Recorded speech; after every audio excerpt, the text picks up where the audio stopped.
developing inclusive digital skills and talent. 3, strengthening the regulatory and security framework of a digital ecosystem.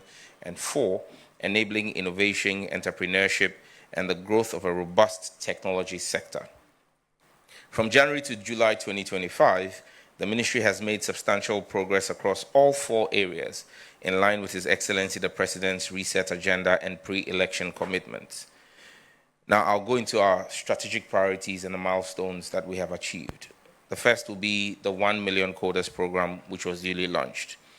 On 16th April 2025, His Excellency John Dramani Mahama officially launched the 1 Million Coders Program, a flagship digital skills development initiative aimed at equipping 1 million young Ghanaians with relevant digital skills. The program received overwhelming interest, with over 90,000 applications submitted within the first 48 hours of opening the portal. The pilot phase, which was rolled out in Accra, Kumasi, Sunyani, and Bolgatanga, has successfully trained 859 participants, of which 52% were women. The program is on track to train another 50,000 learners by end of this year. The implementation of this program is inclusive by design, engaging our local assemblies, schools, community ICC centers, and members of parliament to ensure national coverage and regional equity. Now, in line with this, I've received a lot of questions about why people have not been able to get responses to the applications that were made. We're going to be working on that based on the strategic partnerships that we're beginning to sign. In the period under review, we have signed strategic partnerships with Huawei and Google. We entered into a formal partnership arrangement with these technology giants to drive deeper integration between policy, research, and practical innovations. These partnerships will see both Google and Huawei train 100,000 beneficiaries each under the 1 Million Coders Program. This represents a deliberate move to prepare students for the evolving demands of the digital technology economy under President John Mahama. And my gratitude goes to both technology giants, Huawei and Google, for their belief in the John Dramani Mahama vision. And let us be clear, these Google certificates and Huawei training programs are going to be a mix of in-person and online training programs. And so we'll be rolling out the plan very soon in every constituency in the country to allow for people to take these trainings. And the beauty of the Google 100,000 training is Google already has its AI research lab here in Ghana, and what we're trying to do is to train the people using Google's own certification program, and then on the back of that, get them employed to work with Google or any of its partners and affiliates. The next thing we'll talk about as a national priority is data cost and data prices. The ministry has successfully fulfilled its commitment to reduce data costs for Ghanaians. Effective 1st of July 2025, all major mobile network operators implemented revised mobile data tariffs, significantly increasing the volume of data at existing price points and effectively reducing the price of data. MTN increased all data bundles by 15%, while Telecel and Airtel Tigo raised theirs by 10%. High-use data bundles also saw major improvements, such as the restoration of MTN's 399 Ghana cedi bundle, which now offers 214 gigabytes of data as against the 92 gigabytes of data before the Mahama administration.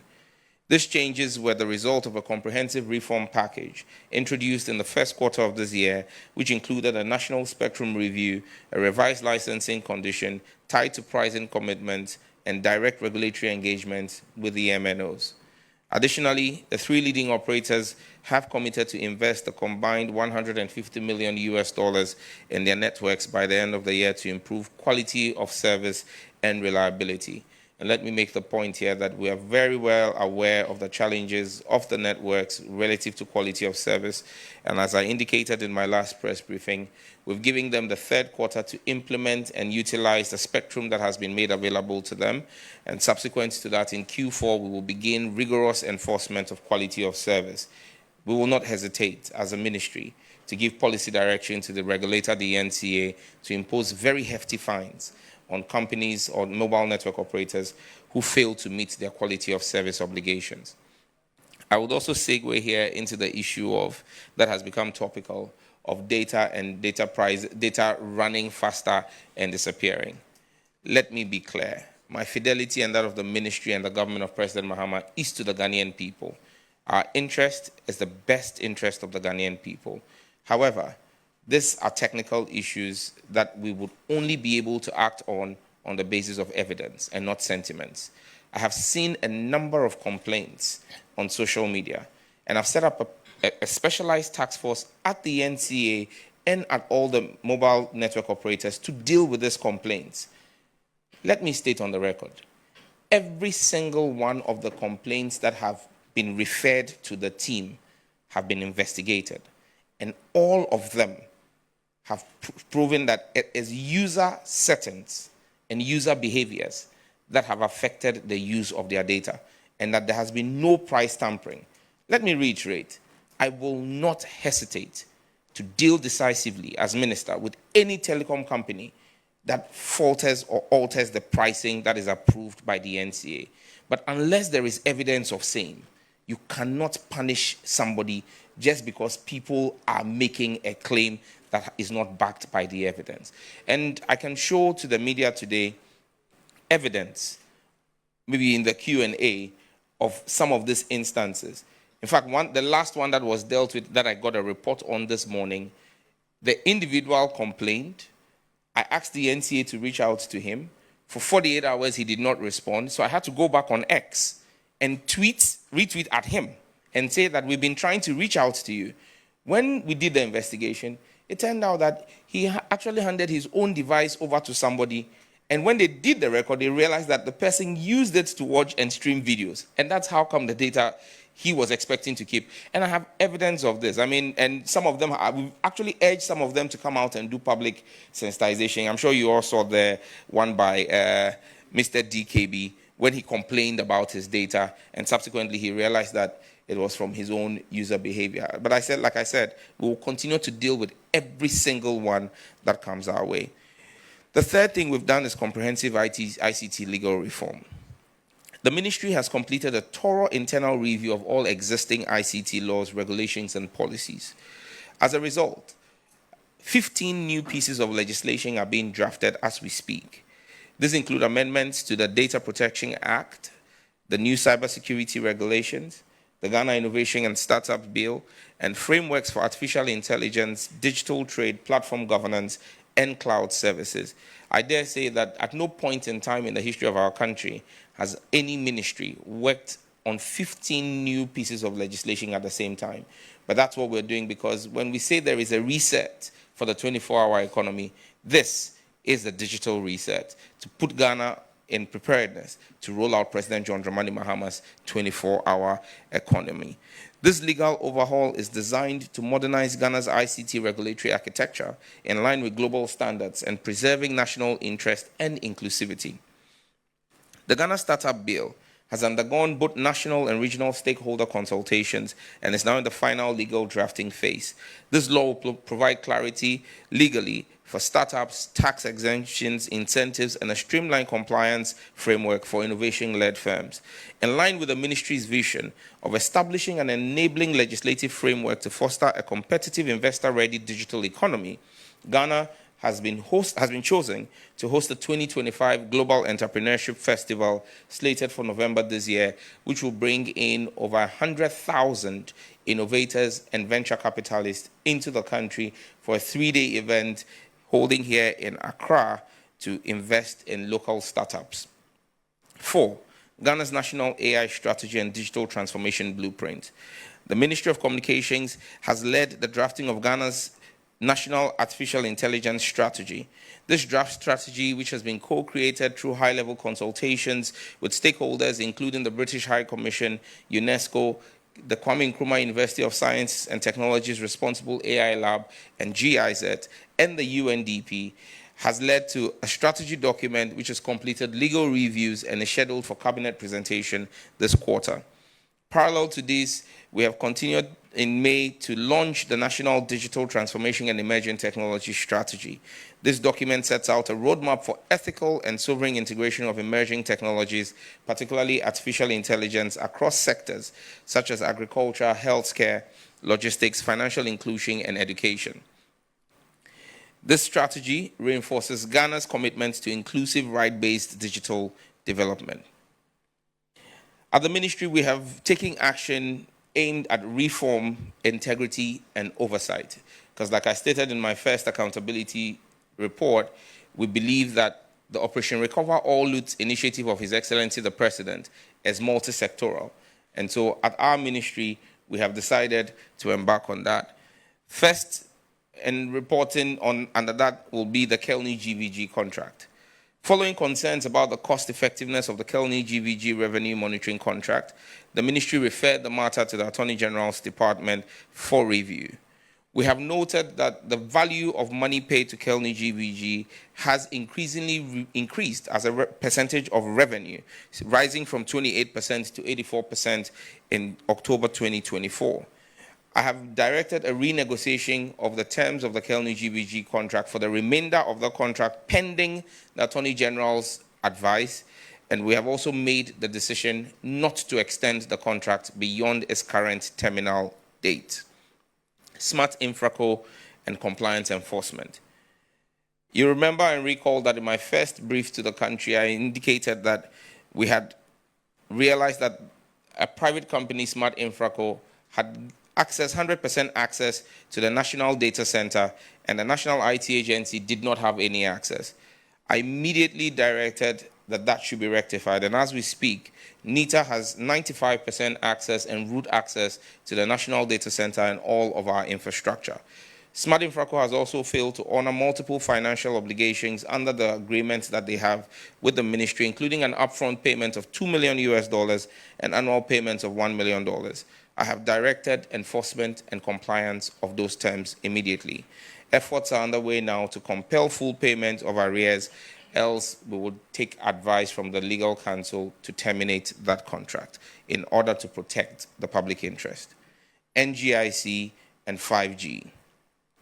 The NGIC, Next Generation Infrastructure Company, the exclusive shared neutral 4G, 5G infrastructure provider, is progressing steadily towards its target of activating 350 5G-ready cell sites by the last quarter of 2025, with at least 50 live sites for 5G expected in Accra and Kumasi. As of today, NGIC has deployed 16 5G-ready sites and received full NCA approval for its core network infrastructure. I've also indicated in my last briefing that failure by NGIC to roll out full commercial activities by end of Q4 this year will lead to me terminating the terms of that contract, taking away the exclusivity clause in there, and opening it up for fresh negotiations. 4. Ghana.gov. The Ghana.gov platform has run under the previous administration of President Akufo-Addo without a contract.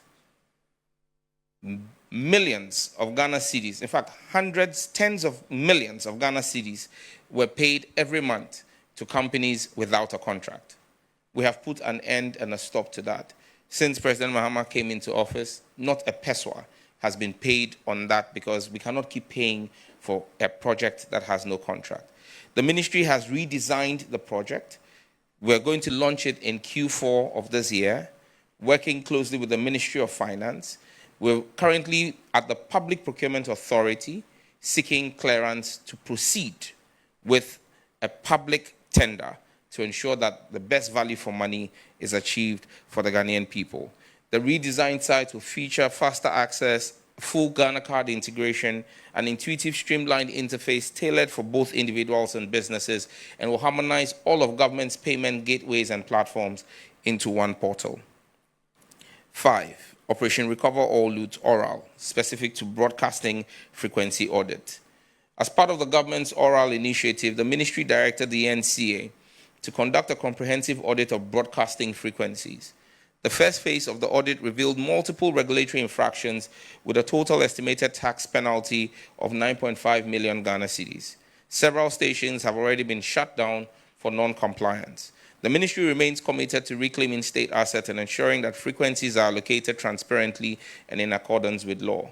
And you will also recollect that about 5 weeks ago, the ministry issued a directive to the NCA to shut down 64 radio stations.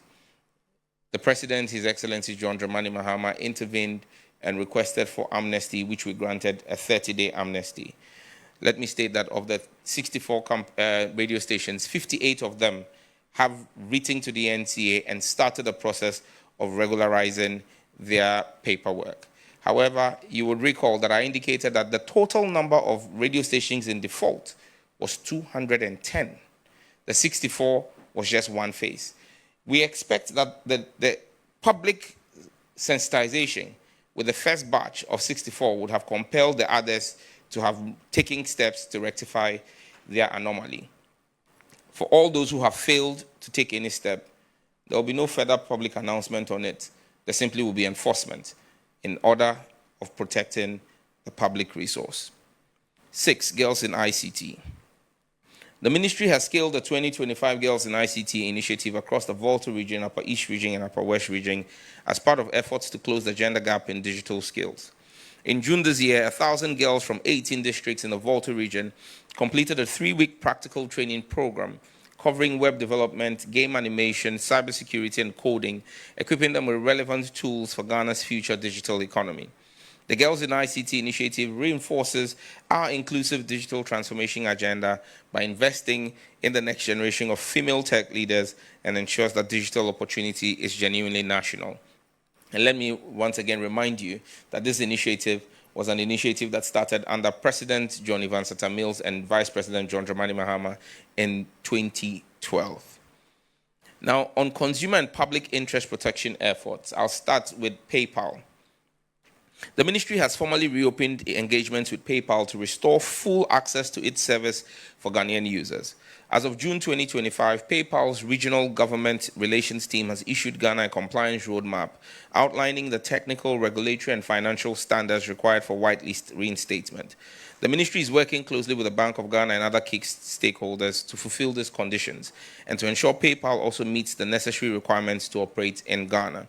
This effort is a strategic priority to expand access to global digital payment platforms for freelancers, SMEs, startups, and the creative sector. Securing PayPal access will remove a long-standing barrier to participation in the global digital economy and expand financial inclusion and cross-border trade opportunities for millions of Ghanaians.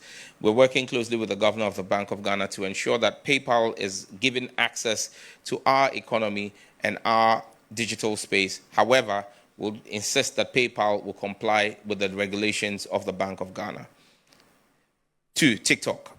As part of our efforts to promote a safe, vibrant, and inclusive digital creative economy, I met with TikTok's West Africa Government Relations team on the 26th of June. Our discussions focused on enforcing age restrictions, safeguarding minors, and promoting responsible content development. I urged TikTok in that meeting to ensure fair compensation for Ghanaian content creators, and I also proposed the establishment of a local moderation and content governance team to reflect Ghana's value, protect our user rights, and support national regulatory expectations. I'm looking forward to the TikTok partnership with the ministry to provide capacity building for our content creators in the country on how best to monetize that platform for the benefit of Ghanaian content creators. That should happen in Q4 this year. Now, MultiChoice Ghana.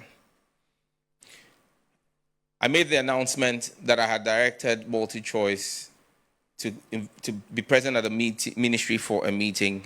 At that meeting, we requested a 30% reduction in pricing for subscribers of MultiChoice Ghana's packages. The meeting addressed public concerns about affordability, value for money, and fairness in service delivery. I made clear the ministry's expectation that pricing structures had to be responsive to Ghana's current economic context. I made a formal request of 30% reduction in the package pricing and gave a deadline of July 21st for a formal response from MultiChoice. On the 21st of July this year, I received a 9-page letter from MultiChoice detailing why they were refusing to reduce their pricing. Their reasons included that the cedi had depreciated in the preceding 8 years by 240%. And they claimed that my request for a reduction on the basis of the appreciation of the cedi was unfounded because, in their words, the appreciation of the Ghanaian cedi over the last 6 months has been a fluke which could not be sustainable. As minister, my fidelity is to the Ghanaian people. I have had to act in the interest of the Ghanaian people. And I believe that the Ghanaian people have been fleeced and exploited for too long. I wrote back to the NCA on Monday and directed the NCA in that letter to suspend the broadcasting license of DSTV effective 7th of August 2025 if they fail to effect a reduction in their bundle prices. I cannot, as minister, serving the Ghanaian people, continue to watch what can best be described as plain stealing happening to the Ghanaian people. In my letter to them, I gave them scenarios from 7 markets that DSTV is operating in.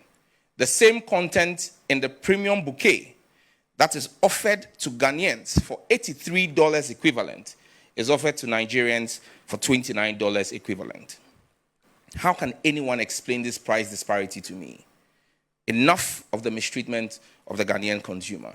They either comply with the reduction, because in Nigeria, in the same time frame that they say the Ghanaian cedi has depreciated by 240%, the Nigerian naira has depreciated by 409%.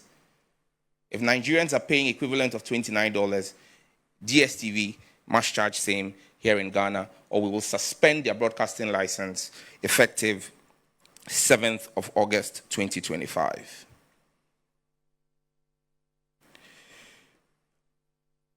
The ministry would continue to leverage our public-private and bilateral partnerships to expand digital opportunities, attract investment, and catalyze structural reforms across the ICT sector. In telecom sector restructuring, there's a major realignment underway with Airtel Tigo. We're working closely with the Attorney General's Department to look at the financial viability of Airtel Tigo, and we're currently in negotiations with a number of options on what the way forward with Airtel Tigo will be. I'm sure in the next 30 days, we'll make a national announcement on what will happen with Airtel Tigo.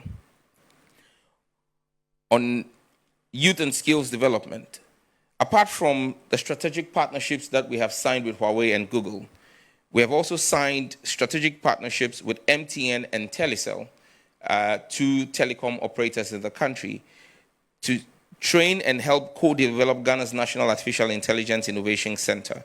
This agreement will see the commitment of critical resource to the training of 5,000 young people in artificial intelligence and related digital skills over the next 18 months. MTN Ghana, as part of their contribution to government, is building a $25 million artificial intelligence innovation center at the Accra Digital Center in Circle. This partnership will strengthen Ghana's institutional and workforce readiness for AI adoption. Earlier this year, the ministry signed an MOU with the UAE government to co-develop a $1 billion Ghana UAE Innovation Hub. The project will anchor high-tech manufacturing, startup incubation, and digital services with a multi-phase construction scheduled to commence in 2026. Currently, we have just completed work with the Lands Commission in identifying the 25-kilometer square land in Dawa in the Ningo Prampram district to begin the construction work. In conclusion, the Ministry of Digital Communication, Digital Technology and Innovation continues to reaffirm its commitment to building a secure, inclusive and innovation-driven digital economy. The first half of 2025 has seen tangible results in law reform, digital inclusion, infrastructure rollout, sector regulations, and strategic partnerships. As we enter the second half of the year, we remain focused on consolidating these gains and delivering a digital Ghana that benefits every citizen, every business, and every region. In July, at my last Meet the Press, I reaffirmed Ghana's digital leadership, and I will continue to do so as I did at the ITU Council in Geneva, where I secured alignment with global telecom agendas and strengthening bilateral cooperations on digital infrastructure and governance. I wish to express my sincere appreciation to all the agencies of the ministry, our partners, our stakeholders, and Ghanaians who have supported and engaged with our work so far. Together, we are shaping a digital future that is equitable, that is resilient and full of opportunities for all. But before I end, let me just touch on one other thing we have done as a ministry, has been in the area of law enforcement, from the Cybersecurity Authority. We have carried out a number of operations in collaboration with other state agencies. Coming Monday, the CSA and the police CID will hold a joint press conference to give full details of all the work that we have done. But we are committed to clamping down on